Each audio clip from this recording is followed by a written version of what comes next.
आधुनिक मनोविज्ञान की रोग निवारक रीतियां। भाग एक।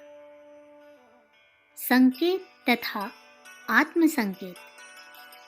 आधुनिक मनोवैज्ञानिकों मेस्मर, जेने, फ्राइड, एडलर, जुंग, क्यू ने आत्म संकेतोपचार पर अत्यधिक जोर दिया है। इन महोदयों के हाथ में मानसोपचार अब वैज्ञानिक तथ्य हो चुका है। फ्रांस के सुप्रसिद्ध डॉक्टर एमिली क्यू साहब ने वर्षों के अनुसंधान के पश्चात जिस प्रणाली का उद्घाटन किया है वह सर्वमान्य है तथा लाखों व्यक्ति उससे लाभ उठा रहे हैं। ब्रुकम महोदय ने एमिली साहब का बड़ा सुंदर विश्लेषण किया है, अतः उनके अनुभवों तथा मनोवैज्ञानिक प्रयोगों का निष्कर्ष हम यहाँ उपस्थित करेंगे। मानसोपचार सूचना तथा आत्म सूचना इन दो मार्गों द्वारा किया जाता है। इसमें आत्म सूचना का स्थान अधिक ऊंचा है। आत्म सूचना का प्रभाव भी अधिक तीव्र तथा चिरस्थायी होता है। क्यू साहब के उपचार की प्रणाली। सर्वप्रथम क्यू साहब एक मध्यम वयस्क पतले दुबले मनुष्य की ओर अभिमुख होते हैं। इसे स्नायु दौर्बल्य का भयंकर रोग हो गया है। बड़ी कठिनाई से यह चल फिर सकता है, तिस पर भी इसके हाथ पांव बुरी तरह कांपते रहते हैं। क्यू साहब के निर्देश से वह छड़ी के सहारे बड़ी कठिनाई से उठकर 4-6 कदम चला। फिर भी उसके घुटने मुड़े हुए थे और वह पैर जमीन से घिसटता जाता है। क्यू साहब कहते हैं कि तुम अच्छे हो चले हो। तुमने अपने गुप्त मन में निर्बलता, निराशा, भय आदि के भाव भर रखे थे, जिससे तुम्हारी यह दशा हो चली थी। अब तुमने इनके विपरीत शुद्ध भावों का भरना आज से ही प्रारंभ कर दिया है। इससे तुम शीघ्र ही अच्छे हो जाओगे। जिस शक्ति ने तुम्हें रोगी बना दिया था वही तुम्हें अच्छा भी कर सकती है। तुम्हें उसका उपयोग मालूम नहीं था। इन संकेतों का आश्चर्यजनक प्रभाव हुआ और उस व्यक्ति के मुड़े हुए घुटने पुनः कार्य करने लगे। जिस दिन का उक्त वर्णन है उसी दिन क्यू साहब के पास मज्जा तंतु की निर्बलता के रोग से पीड़ित एक लड़की भी आई थी। उस दिन उसका तृतीय दिन था। वह 10 दिन से घर पर संकेतों का अभ्यास कर रही थी। उसने मुस्कुराकर कहा कि उसे बहुत कुछ लाभ हुआ है। उसकी बात सुनकर रोगियों में नवजीवन विश्वास तथा श्रद्धा का संचार हो उठा। पेरिस के 3 मनुष्य आए थे जो बिना लकड़ी की सहायता से नहीं चल सकते थे।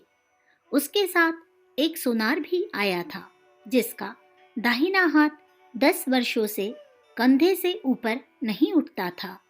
इन सबको क्यू साहब ने संकेत देकर अंतर्मन की शक्ति को उत्तेजित कर रोगमुक्त किया। इसके अनंतर क्यू साहब ने रोगियों को आत्मचिकित्सा का सिद्धांत समझाया और थोड़े से रोगियों को लेकर सप्रमाण सिद्ध करके भी दिखा दिया। संक्षेप में उन्होंने कहा, प्रत्येक भावना जिसके चिंतन से ही हमारा मन पूर्ण रूप से निमग्न हो जाता है, हमारे शारीरिक, भौतिक अथवा मानसिक स्थिति में तद्रूप परिवर्तन अवश्य उत्पन्न कर देता है। उस भावना को दूर करने के लिए जितना ही हम ऊपरी मन से प्रयत्न करते हैं, उतनी ही दृढ़ता से उसकी और जड़ जमती है। क्यू साहब 2 प्रकार के संकेत रखते थे सब रोगियों के लिए। एक तो सामान्य सूचनाएं, इनके पश्चात वे प्रत्येक रोगी को क्रमशः उसके रोगानुकूल विशेष सूचनाएं देकर उपचार करते थे। उनकी प्रणाली आत्म सूचनाओं की है। वे समस्त रोगों के लिए भिन्न भिन्न प्रकार की सूचनाएं देकर रोगियों को भला चंगा कर देते थे। उन सूचनाओं से रोगियों का सोया हुआ विश्वास, अपनी शक्तियों के प्रति श्रद्धा जागृत हो जाती है और वे भले चंगे हो जाते हैं। श्री उमादत्त जी पांडे ने आत्म संकेतोपचार को निम्न भागों में विभाजित किया है। पहला स्वैच्छिक, दूसरा अनैच्छिक, तीसरा स्वैच्छिक अनैच्छिक। अपने आप को इष्ट कार्य, बात या वस्तु के लिए अधिकार पूर्वक हिदायत देना आत्म संकेत है। हमारे इन संकेतों का प्रभाव सीधा गुप्त मन पर पड़ता है। इन संकेतों द्वारा अद्भुत प्रतिक्रिया उत्पन्न होती है और व्यक्तित्व का पुनर्निर्माण होता है। संकेतों से स्वभाव तक में परिवर्तन हो सकता है। भूत प्रेत का भय भगाया जा सकता है। श्री उमादत्त जी अपने अनुभवों द्वारा निम्न निष्कर्षों पर पहुंचते हैं। पहला, जब तक हमारा मन किसी सूचना को पूर्ण रूप से ग्रहण नहीं कर लेता, तब तक वह वास्तविक रूप धारण नहीं कर सकता। संकेत स्वीकार हो जाना चाहिए। दूसरा, प्रत्येक भावना जो हमारे मन में आती है, उसको यदि अंतर की अचेतन वृत्ति ग्रहण कर लेती है, तो वह हमारे जीवन की एक स्थायी वृत्ति हो जाती है। स्वेच्छित आत्मसंकेत इसी रीति का नाम है। तीसरा, संक्षेप में आत्मसंकेतोपचार में केवल दो ही बातें होती है। अ, भावनाओं को रोगी के मन में प्रविष्ट कराना तथा ब, अनंतर की अचेतन वृत्ति का उन्हें ग्रहण करके वास्तविक रूप धारण करना। ये दो बातें अचेतन मन द्वारा ही संपन्न होती है।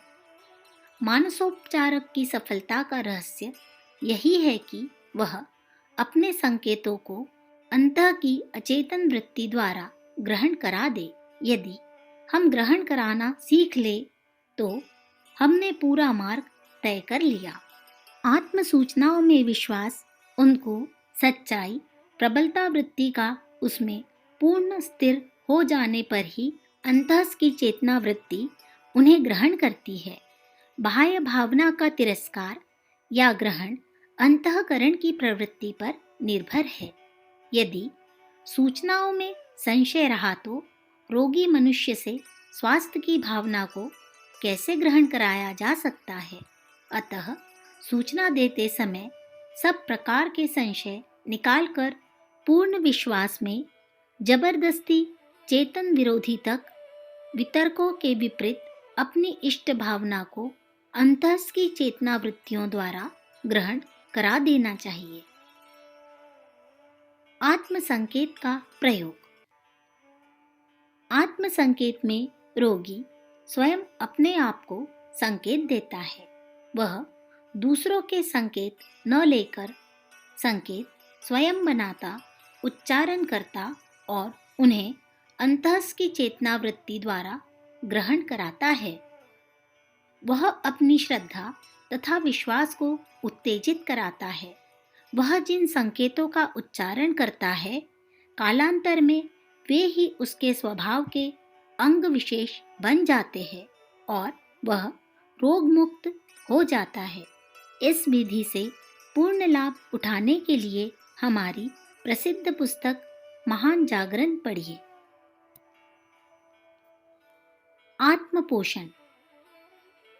हम शरीर नहीं वरन आत्मा है। हम में ईश्वरीय सत्ता है।